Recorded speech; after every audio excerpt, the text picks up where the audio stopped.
যদি মামুনুল হক সাহেবকে গ্রেফতার করা হয়, আমি বলবো গ্রেফতারটা কইরা দেখেন মজাটা কেমন লাগে। গ্রেফতারটা কইরা দেখেন মজা কেমন লাগে। গোটা বাংলাদেশে আগুন জ্বালিয়ে দেওয়া হবে যদি একজন মানুষের গায়ে হাত দেওয়া হয়, একজন আলেমের গায়ে যদি হাত দেওয়া হয়। আমরা চুপ করে বসে থাকবো না, যার যা কিছু আছে তাই নিয়ে মাঠে নামার জন্য প্রস্তুত হব।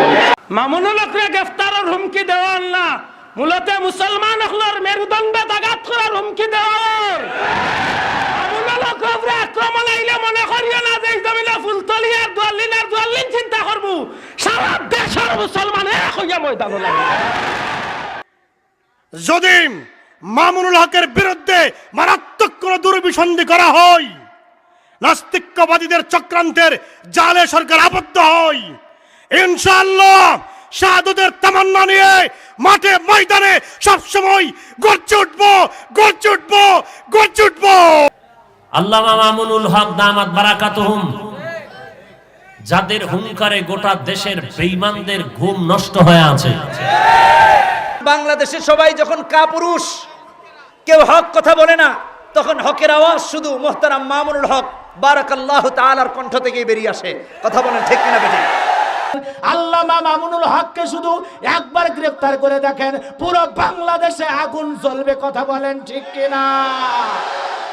শাইখুল হাদিস ইন্তেকাল করেছে, কিন্তু শাইখুল হাদিসের প্রতিচ্ছবি পৃথিবীতে এখনো আছে, আল্লামা মামুনুল হক।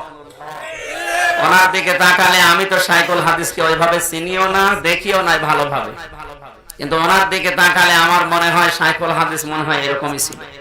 আজিজুল হক চলে গেছে, কিন্তু হুবহু আরেকটা শাইখুল হাদিস মামুনুল হক রেখে গেছে। ওস্তাদ আহমদ মদনী চলে গেছে, আহমদ শফি রেখে গেছে, আজিজুল হক চলে গেছে, মামুনুল হক রেখে গেছে। এমন মামুনুল হক চলে যাবে, লক্ষ মামুনুল হক জমিনে থেকে যাবে। জালেমের গোষ্ঠী এক মৌলবী থামাইতে যায়, লাখ মৌলবী থামাতে পারবি না, তছনছ হয়ে যাবে। স্বাধীন বাংলা ছেড়ে যেতে হবে। ইসলামের দুশ্মনী করে, কোরআনের দুশ্মনী করে ইসলামকে শাহজালালের বাংলা থেকে মিটানো সম্ভব না।